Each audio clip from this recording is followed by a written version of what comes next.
അല്ലെങ്കിൽ നിങ്ങൾ ആരും താജ്മഹൽ കാണാൻ പോകില്ല. അതിന് എന്റെ വാപ്പനെ കൂട്ടുക ചങ്ങായി. അത് അനക്കവിടെ ചങ്ങായി. ഞങ്ങളൊക്കെ റെഡിയാണ്. എന്റെ വാപ്പാന് സമ്മതം വാങ്ങി വാ. അത് ഞാൻ വാങ്ങി വരാം. നിങ്ങൾക്ക് അത് അറിഞ്ഞത് അനോ അലക്കാക്കും. അനോ അപ്പന്റെ പേര് കോയ തന്നെയല്ലേ? വെറും കോയ അല്ലടാ, കൊമ്പങ്ങാട് കോയ. അപ്പച്ചേ ഞാൻ ചങ്ങായിമാരൊന്നും താജ്മഹലൊക്കെ കാണാൻ ചങ്ങായിമാര് പോകണ്ട്. ഇപ്പച്ചേ ഞാനും പോട്ടെ. താജ്മഹൽ കാണാനോ? അതിനൊക്കെ എത്ര പൈസ വെച്ചിട്ടാ? പൈസ എന്റെ അടുത്തുണ്ട്.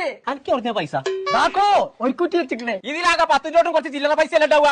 അല്ലപ്പച്ചേ ഞാൻ കാണിച്ചു തരാം. കുത്തർക്കി ആകെ 13 ഉറുപ്പിക ഉണ്ടാവും. എവിടുന്ന് എനിക്ക് 500 നോട്ടാള്? ഇതൊന്നും എന്റെ അല്ലപ്പച്ചേ, ഈ 20 ഉറുപ്പിക ഉണ്ട്. ഇതൊക്കെ ഇങ്ങോട്ടാ. പതിനെട്ടി ഒന്ന് നീച്ചാണി.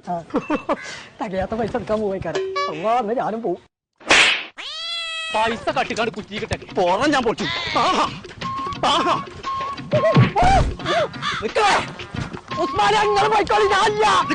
എവിടങ്ങൾ എല്ലാരും കൂടി പോണ്ട്? ഞങ്ങൾ താജ്മഹൽ കാണാൻ പോയ 4000 ഉറുപ്പ ഉള്ളൂ. ഫുഡുണ്ട്, റൂമുണ്ട്.